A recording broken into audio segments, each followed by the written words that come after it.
Hey, so today we'll be watching The Most Heretical Last Boss Queen from Villainess to Savior, Episode 2. And I don't really have anything to say before we get into the episode, so now into the episode. After he killed his mom?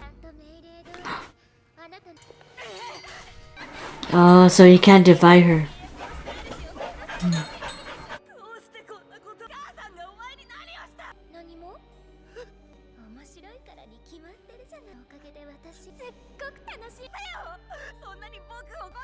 There's no fun in that though. Oh. And she was so young when she ordered this.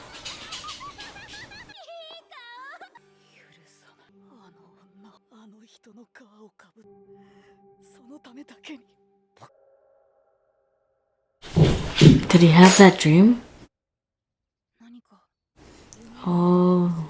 So it's more or less what would have happened if she stayed evil. Oh, I knew this was the opening.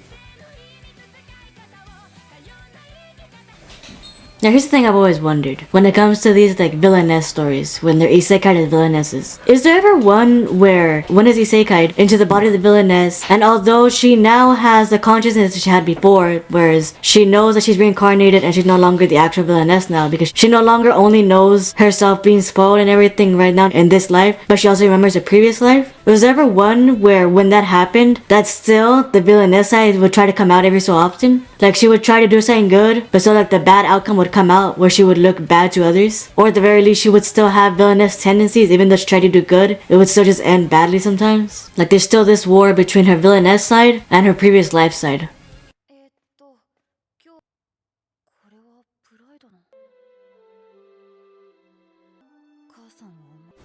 Oh no, she has the haircut. It all makes sense now.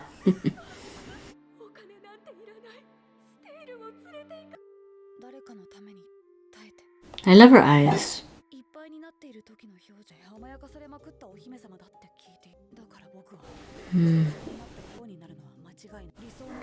Oh, okay, now that makes sense. I thought it was weird he seemed so happy. He'd caught her crying, she apologized, nothing at all like what he'd been told. Kill me.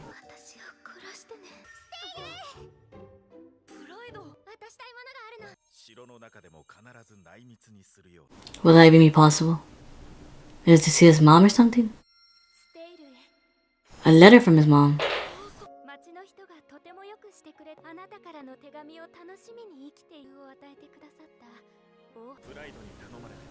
I knew it. He wouldn't just do it himself.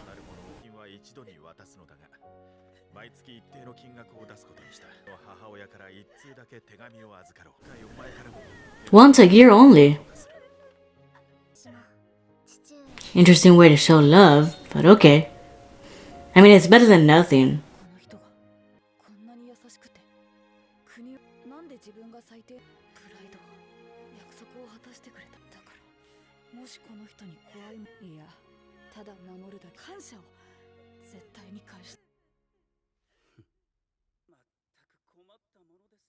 Selfishness.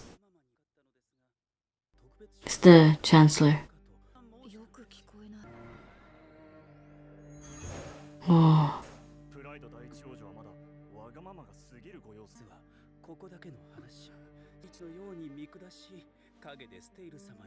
That's not even true.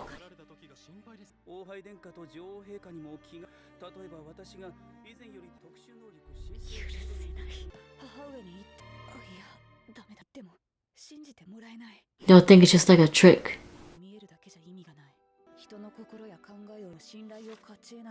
Who would believe the slave boy over a chancellor?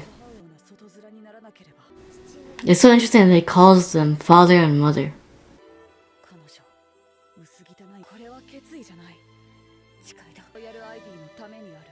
I really like the soundtrack, very dramatic. But why was she kept away for so long? Was she sickly or something?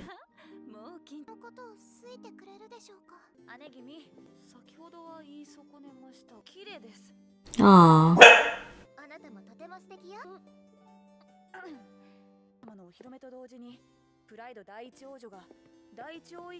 Damn, still in the spotlight already? First prince, His Royal Highness Stale? Damn.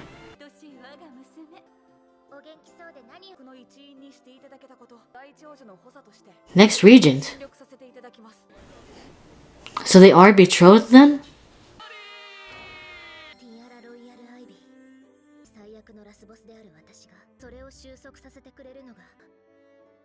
Was the only light.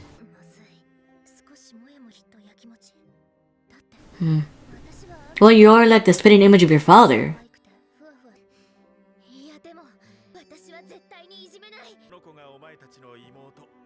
Well, they all have interesting names. Pride, Stale, Tiara.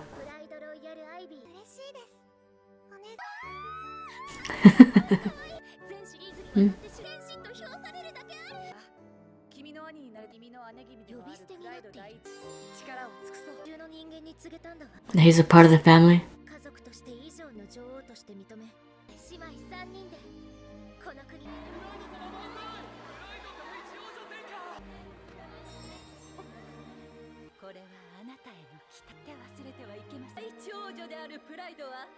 Oh, so it's been a month already.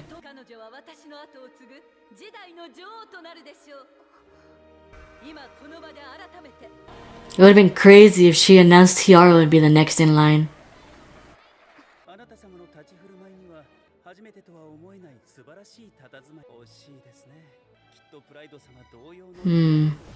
Oh.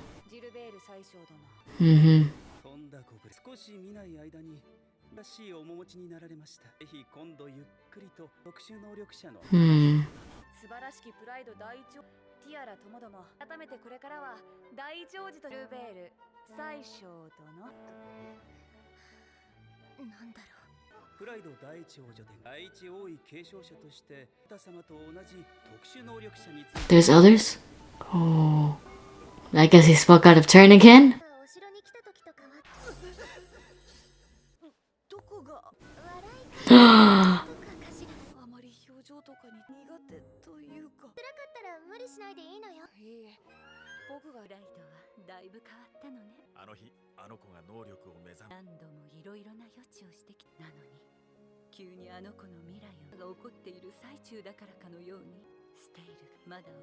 Oh, so she sees that.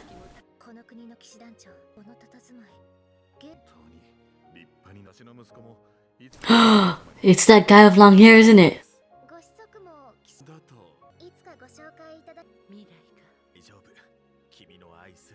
Oh wow. It's over.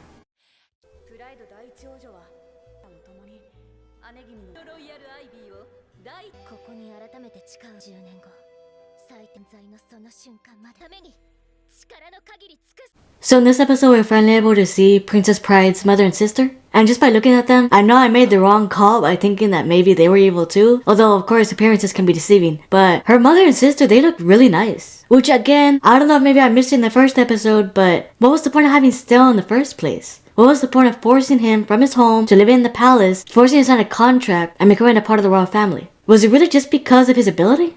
And also, how exactly is Chancellor Gilbert not aware that he uses his ability? Like, I figured since he was talking to those guys earlier, he would have maybe felt Stale using his powers. And it seems that Chancellor Gilbert doesn't exactly like Stale, and maybe even Princess Pride, judging from what he was saying at the party. That even the Prince Consort himself had to go hit him on the head and drag him away. Although in that aspect, I kinda did get a spoiler on that, and although I don't know the exact details, so spoiler alert, but I do know that right now, the Chancellor isn't happy with the royal family. More specifically, I believe with Pride, but I also believe it's also just the entire royal family. Cause something happened with somebody that he knew, and I believe they're either held hostage or they were killed, so he has a lot of contempt for the royal family. He's just acting the part right now, but also talking pretty badly about Princess Pride. Even though it's already been a month already that she's changed, he's still saying that, oh no, she harasses Stale in the background, which is not even true cause she's nice now. So it's interesting to see exactly how much of a villain Chancellor Gilbert is. And so far it looks like Princess Tiara and the mother are super nice, so they most likely won't have villainess tendencies. But again, then who gave the order, for what reason, what purpose, I don't know. Maybe in the light novel or in the manga series that explains it, but right now, at the very least, I don't know why. Also the whole rule where they're only able to accept one letter from his mom, I believe a month, from what I understood, and that he can only send a letter to her once a year. What is that kind of arrangement? Also, why can't he just see his mom? What's the reason for this? Why so many rules? Like, I get that the royal family has rules in place, but certainly they're able to bend the rules and just have him see his mom. Like, what's the big deal about him seeing his mom and only being able to be in contact with her via letters? And judging from the preview, it looks like we might be able to see the knight's son next episode. If it is who I think it is anyways. And so we'll be introduced to the second love interest. And before they actually mentioned it's been a month that Stale has been there, I did think I was like, from day to night, it seemed like Stale changed his mind about Princess Pride. And I'm like, she just told you all this last night that she was sorry and to kill her. You pretty much changed your tune pretty quickly. But it turns out, no, it's been a month. But also, I get why they might not have shown other scenes that would have explained further her actions from a month ago till now, because we wouldn't have seen it. We would have been like, when did this happen? We didn't see this happen. But they just showed the same two scenes they showed last time, and that supposedly is why he changed his mind, which is not saying that he couldn't change his mind just based off that. But had they just shown maybe like one extra scene or something, or maybe just some still images of her helping him out further, it would have maybe cemented to me more that okay, she has done a little bit more than just that, to prove to Stale that she means what she says and she's nice. And for him to no longer be pretending to like her just to be able to see his mom again, but now he actually does like her, due to her not being at all what he expected her to be. And overall, this family doesn't seem to be so bad. It's just the whole forcing this kid to be part of the family situation that is very strange to me. But overall, it seemed pretty nice. And I'm curious to know exactly as to why Gilbert really wants Princess Tiara to be the queen. Like, I get it, before, of course, these past 8 years, Princess Pride has been awful. To the point where apparently, either at this age, or maybe just a year or two later, she commands Stale to kill his own mother. So of course, she's awful. Who knows just how awful she was before she even changed. So, it's no wonder that Chancellor Gilbert doesn't like her, but also, I'm like, this whole past month, she's changed. And yeah, of course, it's gonna be like an elaborate trick on Princess Pride's part to gain their trust and then just be awful again. But also, he should be able to see that she is completely different than she was before. So with all that being said, I can't wait to see what happens in the next episode.